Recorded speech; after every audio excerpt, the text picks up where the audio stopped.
Hello friends, ഇന്ന് നമുക്ക് ഒരു ക്യാരറ്റ് കേക്കിന്റെ റെസിപ്പി ഒന്ന് നോക്കാവേ. വളരെ സിമ്പിൾ ആയിട്ട് ഫാസ്റ്റ് ആയിട്ട് നമുക്ക് ക്യാരറ്റ് കേക്ക് ഉണ്ടാക്കാം. അപ്പൊ നമ്മൾ വീഡിയോയിലൂടെ നോക്കാം. അപ്പോൾ മെഷർമെൻറ്റിന് വേണ്ടിയിട്ട് ഞാൻ ഈ ഒരു ഗ്ലാസ്സാണ് ഉപയോഗിക്കുന്നത്. അതിൽ ഒരു ഗ്ലാസ് മൈദ ഞാൻ അങ്ങനെ അളന്നെടുക്കുന്നുണ്ട്. എന്നിട്ട് അത് നമ്മൾ ഒരു അരിപ്പയിൽ നന്നായിട്ടൊന്ന് അരിച്ചെടുക്കണേ. ഒരു ഗ്ലാസ് മൈദക്ക് നമ്മൾ 3/4 ഗ്ലാസ് പഞ്ചസാരയാണ് വേണ്ടത്. അതുപോലെ തന്നെ ക്യാരറ്റ് വന്നിട്ട് നമ്മൾ ഏകദേശം ഒരു 3 ക്യാരറ്റോളം ഞാൻ എടുക്കുന്നുണ്ട്.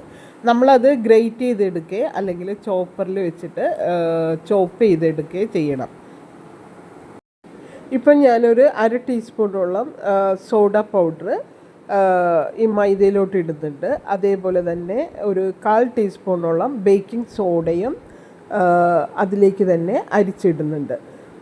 എന്നിട്ട് നമ്മൾ ഒരു 3 ക്യാരറ്റ് അറൗണ്ട് ഒരു 250-300 ഗ്രാംസ് വരും. അത് നന്നായിട്ടൊന്ന് കഴുകിയിട്ട് അതിൻ്റെ തോലെല്ലാം ഒന്ന് കളഞ്ഞ് ഒന്നെങ്കിൽ നന്നായിട്ട് ഗ്രേറ്റ് ചെയ്തെടുക്കണം, അല്ലെങ്കിൽ ചോപ്പറിലിട്ട് നന്നായിട്ടൊന്ന് ചോപ്പ് ചെയ്തെടുക്കണം. ഞാൻ ചോപ്പറിലിട്ട് ചോപ്പ് ചെയ്തെടുക്കുകയാണ് ചെയ്തിട്ടുള്ളത്.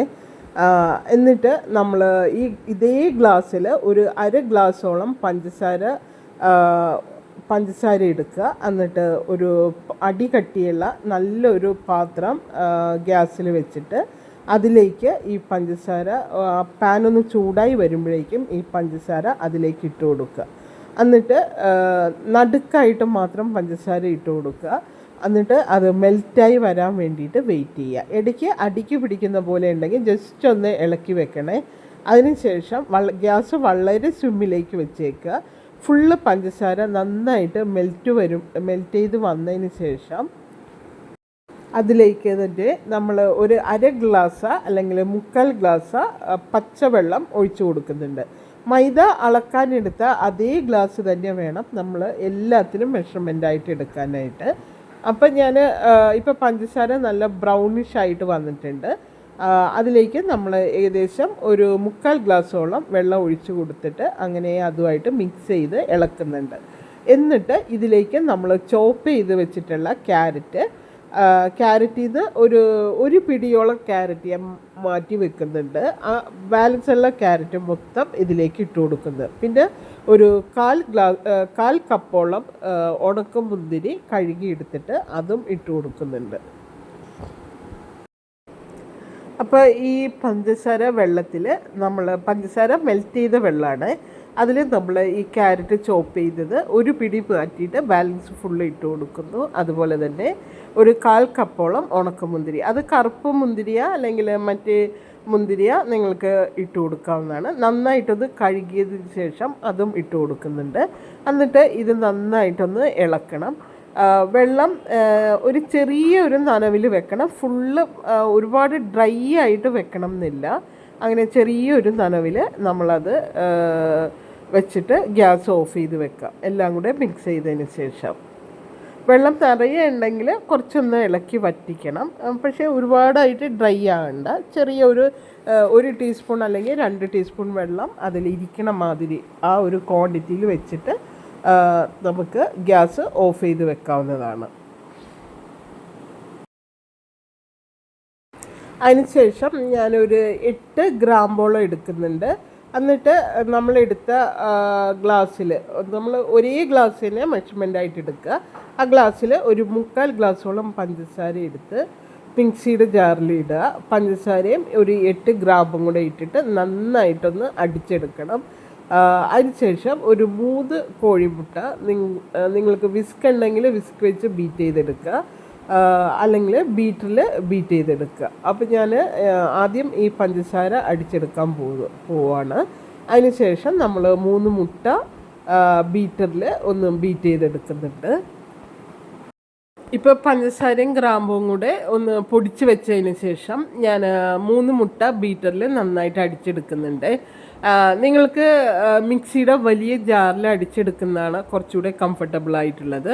3 മുട്ട മിക്സിയുടെ ജാറിലേക്ക് ഇട്ടിട്ട് അതിലേക്ക് ഒരു 5 മിനിറ്റ് നന്നായിട്ടൊന്ന് അടിച്ചെടുത്താൽ മതി. അതിനുശേഷം നമുക്ക് പഞ്ചസാര പൊടിച്ച് വെച്ചിട്ടുള്ളത് ഈ മുട്ടയിലേക്ക് ഇട്ടിട്ട് വീണ്ടും ഒരു 5 മിനിറ്റ് ഒന്ന് അടിച്ചെടുക്കുക. അതിനുശേഷം നമ്മൾ മൈദ അളന്നിട്ടുള്ള ഗ്ലാസ്സിൽ ഒരു 1/4 ഗ്ലാസ്സോളം വെജിറ്റബിൾ ഓയിൽ, ഇപ്പം ഞാനിവിടെ സൺഫ്ലവർ ഓയിലാണ് എടുക്കുന്നത്. സൺഫ്ലവർ ഓയിൽ കൂടെ ഇതിലേക്ക് മൈദ മുട്ട ബീറ്റ് ചെയ്തതിലോട്ട് ഇട്ടിട്ട് വീണ്ടും ഒന്നുകൂടെ ഒരു 5 മിനിറ്റോളം ബീറ്റ് ചെയ്യുക. അപ്പോൾ ആദ്യം നമ്മൾ 3 മുട്ട എടുത്തിട്ട് അത് ബീറ്റ് ചെയ്തെടുക്കുന്നു. അതിലേക്ക് പിന്നീട് പഞ്ചസാര പൊടിച്ച് വെച്ചത്, പഞ്ചസാരയും ഒരു 8 ഗ്രാമ്പും കൂടെ പൊടിച്ച് വെച്ചിട്ടുണ്ട്, അതുകൂടെ ഇട്ടിട്ട് ബീറ്റ് ചെയ്തെടുക്കുന്നു. അതിനുശേഷം അതിലേക്ക് നമ്മൾ ഒരു 1/4 ഗ്ലാസ്സോളം വെജിറ്റബിൾ ഓയിൽ അതിലേക്ക് ഒഴിച്ചിട്ട് അത് ഒന്നുകൂടെ ബീറ്റ് ചെയ്തെടുക്കുന്നു. അപ്പോൾ ഇതിനെ നമ്മൾ മിക്സിയുടെ വലിയ ജാറ അല്ലെങ്കിൽ ഒരു വലിയ പാത്രത്തിൽ ഇട്ടിട്ട് ബീറ്റർ ഉപയോഗിച്ചിട്ട് ബീറ്റ് ചെയ്യുകയോ ചെയ്യാവുന്നതാണ്. ഞാനിപ്പോൾ ബീറ്ററിലാണ് ബീറ്റ് ചെയ്യുന്നത്, പക്ഷേ ഇതിലും വളരെ കംഫർട്ടബിളായിട്ട് നമുക്ക് മിക്സിയുടെ വലിയ ജാറിൽ അടിച്ചെടുക്കാവുന്നതാണ്. അതിനുശേഷം അതിലേക്ക് ഒരു 1/2 ടീസ്പൂണോളം വാനില എസൻസ് ഒഴിച്ചിട്ട് വീണ്ടും ഒന്ന് ബീറ്റ് ചെയ്തെടുക്കുക. അപ്പോൾ ആദ്യം നമ്മൾ മുട്ട ബീറ്റ് ചെയ്തു, അതിലേക്ക് നമ്മൾ പഞ്ചസാരയും ഗ്രാമ്പും കൂടെ പൊടിച്ചതിട്ട് ബീറ്റ് ചെയ്തു. അതിനുശേഷം 1/4 ഗ്ലാസ്സോളം ഓയിൽ ഒഴിച്ചിട്ട് അതുകൂടെ ബീറ്റ് ചെയ്തു. പിന്നീട് നമ്മളൊരു വാനില എസൻസ് വന്നിട്ട് ഒരു 1/2 ടീസ്പൂണോളം ഒഴിച്ചിട്ട് വീണ്ടും ഒന്ന് ബീറ്റ് ചെയ്തെടുക്കുന്നു. എന്നിട്ട് ഈ മിശ്രിതം നമ്മൾ ക്യാരറ്റ് ചോപ്പ് ചെയ്ത് വെച്ചിട്ട് ക്യാരറ്റും പഞ്ചസാര പാനിയും കൂടെ ഉണ്ടാക്കി വെച്ചിട്ടുള്ളതിലോട്ട് ഒഴിച്ചിട്ട് നന്നായിട്ട് ഒന്ന് കൂട്ടി യോജിപ്പിച്ചെടുക്കണം. അതിനുശേഷം നമ്മൾ മൈദ അരിച്ച് വെച്ചിട്ടുള്ളത്, അതിൽ മൈദയും ബേക്കിംഗ് സോഡയും ബേക്കിംഗ് പൗഡറും ഉണ്ട്. അത് അങ്ങനെ കട്ട കെട്ടാതെ കുറച്ചായിട്ട് ഇട്ടിട്ട് ഇങ്ങനെ സ്പൂൺ വെച്ചിട്ട് അല്ലെങ്കിൽ സ്പാച്ചില വെച്ചിട്ട് കൂട്ടി യോജിപ്പിക്കുക. അതിൽ ഇപ്പം നമ്മൾ ടേസ്റ്റ് നോക്കിയാൽ നല്ല മധുരമായിട്ടുണ്ട്. അതുപോലെ തന്നെ വാനില എസൻസ് ഒഴിച്ചിട്ടുള്ളതുകൊണ്ട് അതിൻ്റേതായിട്ടുള്ള നല്ല ഒരു ടേസ്റ്റും ഉണ്ട്. അപ്പോൾ ഇതിങ്ങനെ കട്ടയില്ലാതെ നന്നായിട്ട് കുറച്ചായിട്ട് ഇട്ട് കൊടുക്കണേ. എല്ലാം ഒറ്റയടിക്ക് ഇട്ട് യോജിപ്പിക്കരുത്, ഒരു കുറച്ചായിട്ട് 1/4 ഭാഗം ആദ്യം ഇട്ട് യോജിപ്പിക്കുക. അതിനുശേഷം അടുത്ത ഭാഗം ഇട്ട് നന്നായിട്ട് മിക്സ് ആക്കുക. ഇങ്ങനെ ഫുള്ള് മൈദ കുറച്ചായിട്ട് ഇട്ട് അതിലിട്ട് നന്നായിട്ട് ഇങ്ങനെ യോജിപ്പിക്കുക. ലാസ്റ്റ് ഈ ഒരു കൺസിസ്റ്റൻസിയിൽ വരുമേ. ഇത് കറക്റ്റായിട്ടുള്ള അളവാണിത്. ഇപ്പം ഞാൻ പറഞ്ഞ പോലുള്ള മെഷർമെൻറ്റുകൾ എടുക്കുകയാണെങ്കിൽ നിങ്ങൾ ഏത് ഗ്ലാസ്സിലാണോ മൈദ അളക്കുന്നത് അതേ ഗ്ലാസ് തന്നെ എല്ലാത്തിനും മെഷർമെൻറ്റായിട്ട് വെച്ചാൽ മതി. അപ്പം നമുക്ക് അളവ് വളരെ കറക്റ്റായിരിക്കും, ഈ ഒരു കൺസിസ്റ്റൻസിയിൽ കിട്ടും. അതിനുശേഷം നമ്മൾ ഇത് ബേക്ക് ചെയ്യാനുള്ള പാൻ വന്നിട്ട് അതിലേക്ക് കുറച്ചൊരു ബട്ടർ ഒന്ന് തടവി വെക്കുന്നുണ്ട്. എന്നിട്ട് ഒരിത്തിരി മൈദ അതിലൊന്നിട്ട് ജസ്റ്റ് ഒന്ന് തടവിയിട്ട് അങ്ങനെ കൊട്ടിക്കളയണം. അപ്പോൾ അതൊരു ഇത് കോട്ടിങ് മാതിരി നിൽക്കും, നമുക്ക് അടിക്ക് പിടിക്കാതെ കരിയാതെ എല്ലാം ഇരിക്കാനുള്ള ഒരു കോട്ടിങ് മാതിരി നിന്നോളും. അപ്പം ഞാൻ ഇത് തടവിയതിന് ശേഷം ബട്ടർ തടവിയതിന് ശേഷം ഒരിത്തിരി മൈദയൊന്ന് അതിൽ കൊട്ടിയിട്ട് മൈദയും ഇങ്ങനെ ഒന്ന് തേച്ച് പിടിപ്പിക്കുന്നുണ്ട്. എന്നിട്ട് അതങ്ങനെ ഫുള്ളായിട്ട് കൊട്ടിക്കളഞ്ഞേക്കണം.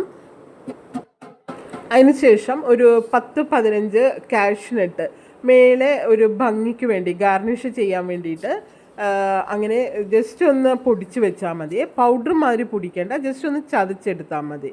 അങ്ങനെ ചതച്ചെടുക്കുന്നുണ്ട്.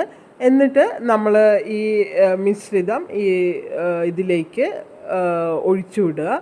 എന്നിട്ട് ഈ കാഷ്നട്ട് ചതച്ചത് അതിന് മേലെ ഇടുക. അതുപോലെ തന്നെ നമ്മൾ ചോപ്പ് ചെയ്തിട്ടുള്ള ക്യാരറ്റ് മുന്നേ ഒരു പിടിയോളം മാറ്റി വെച്ചിട്ടുണ്ടായിരുന്നു, അതും അതിന് മേലെ വെതറിയിടുക. അപ്പോൾ അതൊരു നല്ല ഭംഗിയായിട്ടിരിക്കും കേക്കിന്. അതിനുശേഷം ഓവൻ വന്ന് നമ്മൾ 180 ഡിഗ്രി സെൽഷ്യസിൽ പ്രീഹീറ്റ് ചെയ്ത് വെക്കുക ഒരു 5 to 10 മിനിറ്റ്സ്. അതിനുശേഷം ഇതെടുത്ത് ഓവനിൽ 180 ഡിഗ്രി സെൽഷ്യസ് ടെമ്പറേച്ചറിൽ ഏകദേശം ഒരു 15 തൊട്ട് 18 മിനിറ്റ് വരെയും നമുക്ക് ചൂടാക്കി എടുക്കാവുന്നതാണ്. അപ്പോഴേക്കും നമ്മളുടെ സൂപ്പറായിട്ടുള്ള ക്യാരറ്റ് കേക്ക് റെഡി ആയിട്ടുണ്ടാകും. കേക്ക് വെന്ത് വരുമ്പോഴേക്കും തന്നെ നല്ല സ്മെല്ലായിരുന്നു കേട്ടോ. സ്മെല്ല് നമുക്ക് നല്ല സൂപ്പറായിട്ടുള്ള സ്മെല്ല് വെളിയിൽ വരുന്നുണ്ടായിരുന്നു. ഇതിൽ നമ്മൾ വാനില എസൻസും അതുപോലെ ഗ്രാമ്പും എല്ലാം ഇട്ടിട്ടുള്ളതുകൊണ്ട് നല്ല സൂപ്പറായിട്ടുള്ള സ്മെല്ലായിരുന്നു. അപ്പോൾ ഇത് നിങ്ങളെല്ലാവരും ഒന്ന് ട്രൈ ചെയ്ത് നോക്കണേ.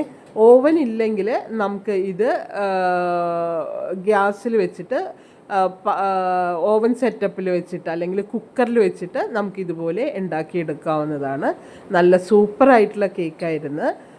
അപ്പം ഞാനിത് ഇടയ്ക്കിടയ്ക്ക് ഇവിടെ കുട്ടികളുള്ള സമയങ്ങളിൽ ഉണ്ടാക്കാറുള്ളതാണ്. നിങ്ങളെല്ലാവരും ഒന്ന് ട്രൈ ചെയ്ത് നോക്കുക. അപ്പോൾ ഓക്കേ, ബൈ ബൈ.